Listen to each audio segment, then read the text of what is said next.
लेकिन एनडीए की तरफ से पशुपति पारस को कोई भी राहत नहीं दी गई। लगातार एनडीए में उनका अपमान हो रहा। सीएम के पद को लेकर नीतीश कुमार की नजरबंदी वाली बयान नहीं देना, एनडीए से अलग होकर जदयू की सीटों को चुन चुनकर जदयू को डैमेज किया। नोरमा ग्रुप, जो सोचता है वो करता है, आपके अपने सपनों का आशियाना। नमस्कार, भारत लाइव देख रहे हैं आप। देखिए, राजनीति में कब क्या हो जाए ये समझ पाना या समझा पाना आसान नहीं होता है। कब दोस्त दुश्मन और दुश्मन फिर से दोस्त बन जाए ये भी प्रिडिक्ट नहीं किया जा सकता है। बिहार में होता भी रहता है। इस बार भी उम्मीद थी कि एनडीए में जिस तरह से सीटों का खींचतान चल रहा है, चाहकर भी सभी दलों की मंशा पूरी नहीं होती नजर आ रही है। इसी में मांझी जी ने भी 35 सीटों की डिमांड रख दी है। चिराग पासवान पहले से ही 35-40 सीटों की डिमांड रखे हुए हैं। अगर उपेंद्र कुशवाहा की बात करें तो वो भी संतुष्ट नजर नहीं आ रहे हैं। जदयू अपनी सीटें कम करने को तैयार नहीं है। नीतीश कुमार कोई खेला कर देगी भाजपा, इसको लेकर भी सशंकित है। ऐसे में भाजपा के लिए इस एनडीए का संयोजन बिहार में से एकजुट रख पाना आसान नहीं साबित हो रहा है। भाजपा प्रयास जरूर कर रही है। लगातार शीर्षस्थ नेता बिहार आ रहे हैं, कार्यक्रम एनडीए के हो रहे हैं, साथ में बैठकें हो रही हैं, लेकिन मोदी जी के आने से पहले, तुरंत पहले इतना बड़ा झटका बिहार में एनडीए को लगेगा किसी ने अंदाजा नहीं लगाया था। चुनाव के वक्त भी ये दल एक साथ ही थे, फिर आखिर आज एकाएक चाचा अलग क्यों हो गए? देखिए, इसकी शुरुआत तो तभी हो गई थी जब नीतीश कुमार 2020 के चुनाव में उनके साथ खेल किया गया। खेल किसने किया? उन्हीं के भतीजे चिराग पासवान ने। चिराग पासवान ने एनडीए से अलग होकर जदयू की सीटों को चुन चुनकर जदयू को डैमेज किया। अब जदयू की स्थिति पहले जैसी नहीं रही। नीतीश कुमार कभी भी एनडीए में संतुष्ट नहीं रहे, ये दावा बार बार किया गया, लेकिन नीतीश कुमार भी सार्वजनिक उपस्थितियों में ये दावा काटते रहे और ये कहते रहे कि मैं घर में हूं, मैं एनडीए के साथ हूं, मैं बीजेपी के साथ हूं, और जब साथ हूं तो मैं संतुष्ट हूं। लेकिन कथनी और करनी में अंतर नजर आता रहा। भाजपा के सबसे बड़े नेता अमित शाह का बयान, सीएम के पद को लेकर नीतीश कुमार की नजरबंदी वाली बयान नहीं देना, विभिन्न भाजपा नेताओं का यह कहना कि इस चुनाव के बाद हम सीएम तय करेंगे, ये सारी चीजें जदयू को बेचैन करती हैं। और इसी बेचैनी में नीतीश कुमार इधर से उधर हो जाए तो कोई बड़ी बात नहीं है। नीतीश कुमार की परिपाटी ऐसी रही है, लेकिन इस बार ये पेच नीतीश कुमार ने नहीं फंसाया है।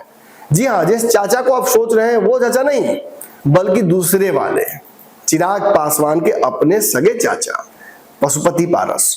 लगातार एनडीए में उनका अपमान हो रहा था। जब जरूरत पड़ रही थी तो उन्हें बुला लिया जाता था और एक ट्रॉफी की तरह चमकाकर किसी को दिखाकर वापस सेल्फ पर रख दिया जाता था।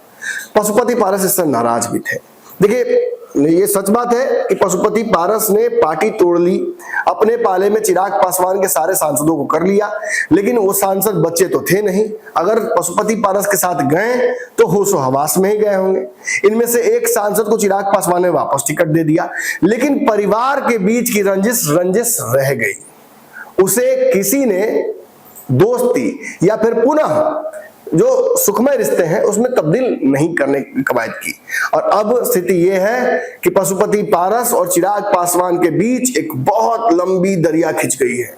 इस दरिया में इतना दुराव है कि दोनों तट कभी मिलेंगे नहीं।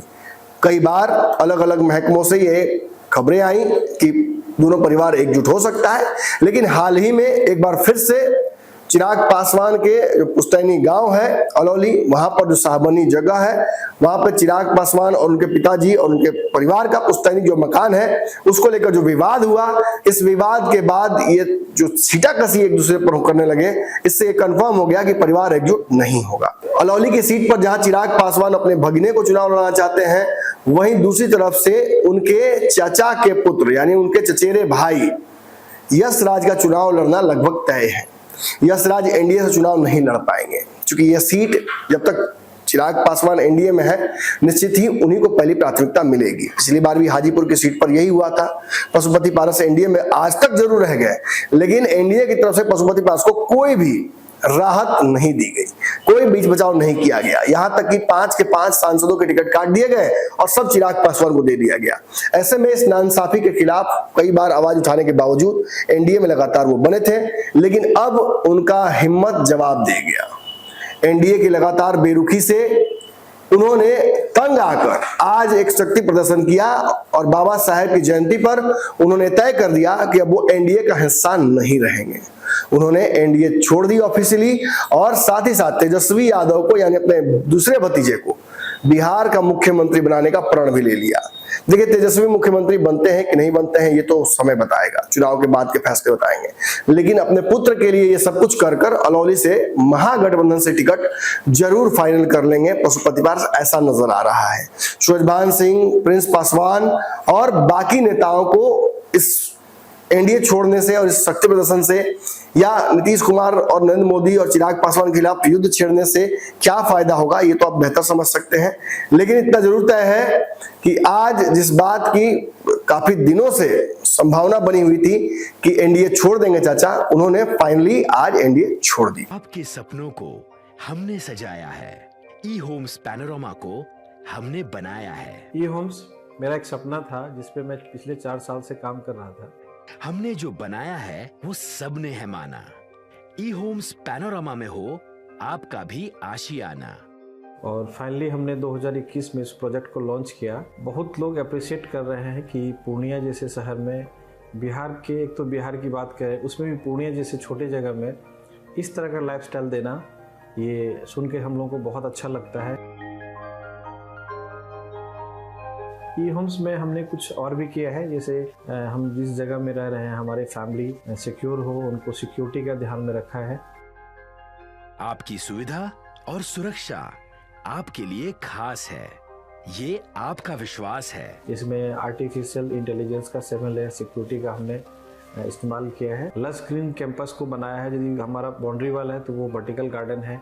ये जितनी भी फैसिलिटी होता है एक इंटरनेशनल टाउनशिप में ई होम्स है, ये हम लोग विश्वास नहीं कर पा रहे हैं। जो भी हमारे मित्र दोस्त या जो भी हमारे बाहर के बाहर आते हैं तो हम लोगों को बहुत अच्छा सुनने को मिलता है और बहुत अच्छा क्रेडिट मिल रहा है। वो सारा हमने सिर्फ एक बिल्डिंग नहीं बनाया, हमें एक बहुत अच्छा लाइफस्टाइल दिया ई होम्स में, और मेरा एक सपना था जिसको मैं आज फुलफिल होते हुए देख पा रहा हूँ। ये आपका आवास है।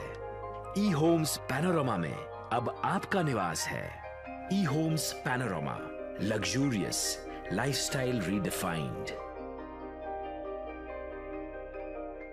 पनोरमा ग्रुप, जो सोचता है वो करता है।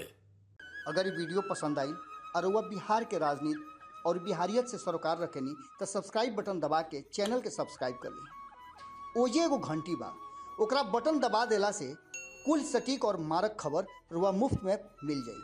अगर रुआ पत्रकारिता के हमनी के नया प्रयोग में सहयोग कर चाहतानी तो ज्वाइन बटन दबा दी।